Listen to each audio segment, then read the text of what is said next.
Hello, and welcome to the Homeschool Sanity Show, your prescription for happier, healthier homeschooling. I'm your host, Dr. Melanie Wilson, Christian psychologist turned homeschooling mother of 6. Let's get started. Hey, homeschoolers. Someone in the Homeschool Sanity Circle group on Facebook asked about phones and screen time for teens. After I shared my experience, I was asked if I could share more. I agreed to do a podcast on the topic. Before we dive in, I want to thank my sponsor for this episode, CTC Math. Are you looking for a new math curriculum? CTC Math specializes in providing online video tutorials that take a multi-sensory approach to learning. Favorably reviewed in Kathy Duffy's 102 Top Picks and the Old Schoolhouse Crew Review, the lessons are short and concise to help your children break down concepts and appreciate math in a whole new way. The lessons are taught the traditional way, not to a test.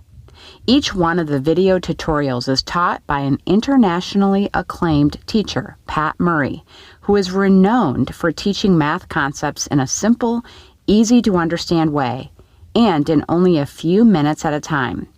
Using a multi-sensory approach, having the combination of effective graphics and animation synchronized with the voice of a friendly teacher together with practical assessment. This three-pronged attack makes learning so much easier and more effective. Even students who struggled with math are getting fantastic results. And those who were doing okay before are now doing brilliantly. Visit ctcmath.com today to start your free trial. Now for today's topic, teen screen time.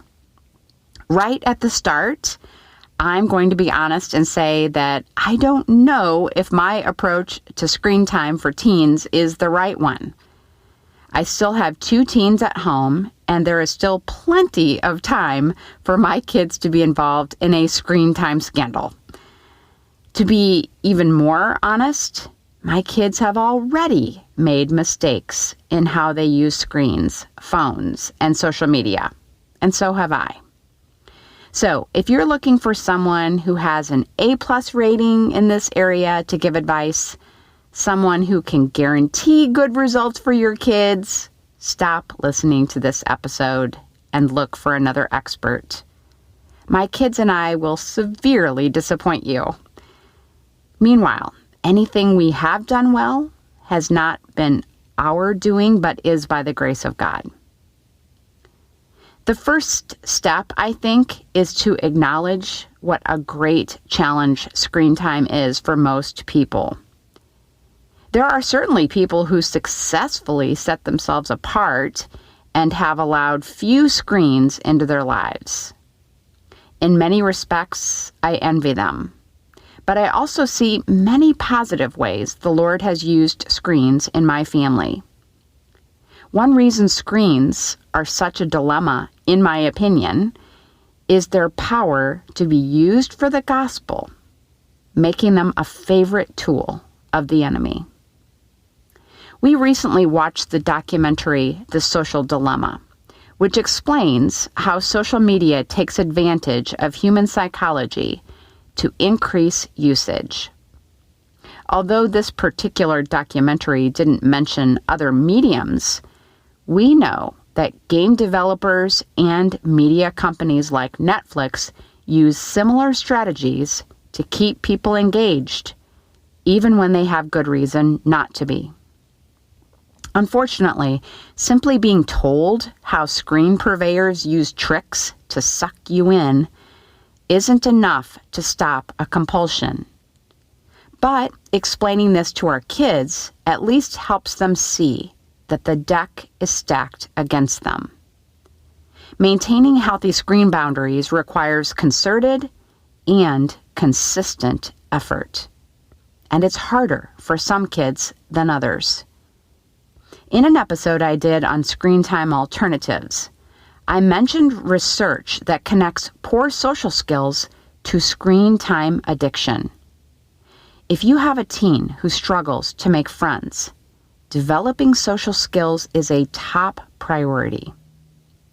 The best way I found to help my kids develop social skills is to have them involved in a home-based co-op.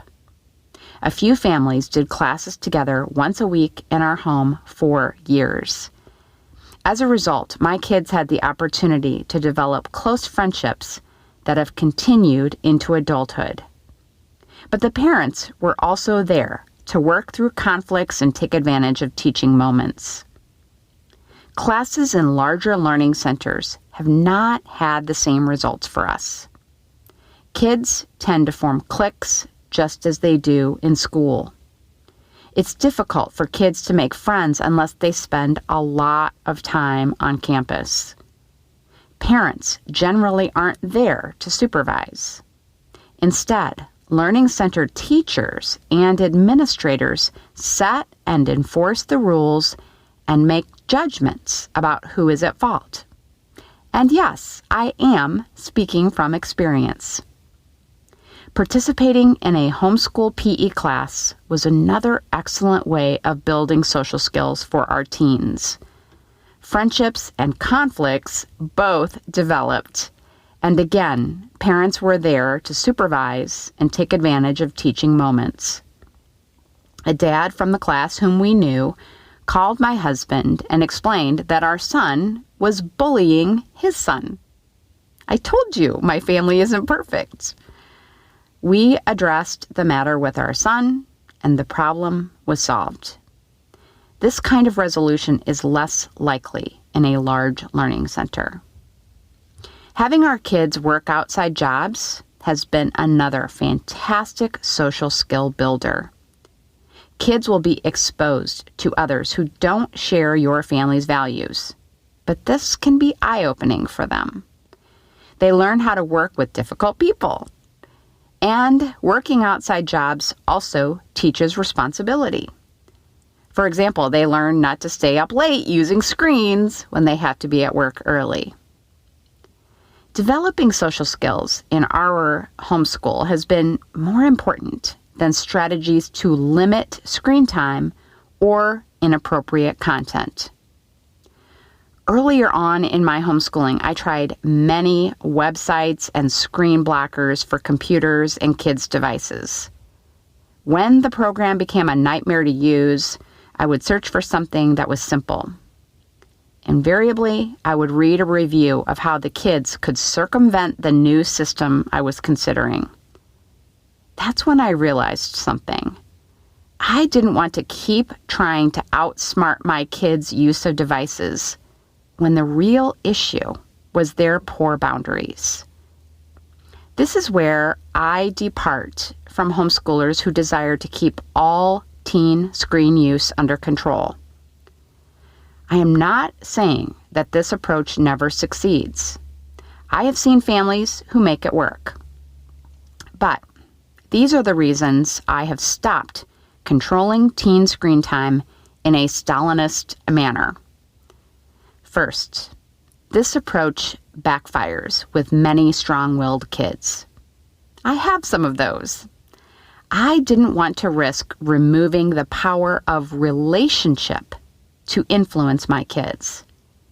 I have seen some strong-willed kids go into full rebellion over this issue of screens, and I didn't want that. Second, this approach puts the responsibility on me as parent instead of on my kids. I knew that without tech solutions and controls from me, that my kids would struggle with screen time, and they have. But if I keep them from every struggle, how will they ever learn to seek God? Believe me, I don't want my kids to experience any of the horrors associated with screen time. But an even greater horror to me is that my kids would leave my home thinking that they don't need God. Third, my kids will be making independent choices soon. My kids go to college out of town, and I have no idea how late they're using screens or what kinds of sites they're visiting. I want them to have my help managing screens and handling consequences of poor decisions before they leave home. You may be curious then about what I do to guide and protect my kids with screen time. The first principle I rely on is coaching. When our kids became teens, we took on more of a coaching than an authoritarian role. Reb Bradley has some excellent parenting videos on this changing role. Rather than switching off the internet at night, we have asked our teens who struggle with going to bed early what an appropriate bedtime is for his work and life. We have pointed out the problems with staying up all hours playing games and even doing homework. We have made our case for an earlier time and have negotiated a reasonable time. Coaching has included having our kids watch documentaries on the risks of excessive screen time and inappropriate use of social media. It has also included discussions of God's Word with respect to sexuality and the dangers of pornography. Excellent coaching includes if-then questions. For example, if you miss work because you stayed up late watching a movie, what will you do? If you stumble on to a pornographic site, what will you do? If someone messages you something inappropriate, what will you do? What have you done? These kinds of questions can help you gauge the maturity of your teen. The second principle I rely on is safety in numbers. I have 6 kids who still play games together, though one son lives on his own and 2 are in college. My kids know what the others are up to, frequently call them out on it, and sometimes tattle on them. In addition, they connect with friends whose parents I know well. Several times I have been alerted to a problem that another parent has discovered and vice versa. I don't feel comfortable having a teen spend time online without friends or family members being there for safety. That hasn't been an issue in our family, but if it were, I would make having a friend participate a rule. The third principle I rely on is intervention. Rather than trying to prevent our teens from making mistakes, we intervene when we discover bad judgment and poor boundaries. When there is evidence of poor choices, we have reviewed our teens' posts and usage. We have had our kids delete posts and write formal apologies for things they have shared. We have taken devices away for short periods and enforced earlier bedtimes. We follow up intervention with more coaching on how to make better choices. I see a lot of discussion on what age is appropriate for a teen to have a phone and which kinds of phones and games are appropriate. I don't think details on what we do will be useful because some of you will think we're too stringent and others will think we are too lax. My advice is to consider your children as individuals. I have kids who were mature enough at 13 to handle having a phone, and others who had struggles at 18. I also think we have to consider each teen's motivation for using screens. For example, I had a child who felt entitled to a phone. That child didn't get one until the attitude and motivation changed. I had another who benefited from the humility of having to borrow phones until he was an older teen. If you are disappointed that I didn't tell you which types of screens your teen should have at certain ages and for how long, and that I didn't give you a list of tech solutions to keep their screen time under control, I'm sorry. If you feel strongly that these kinds of controls are what you need, I will provide some links in the show notes that might help.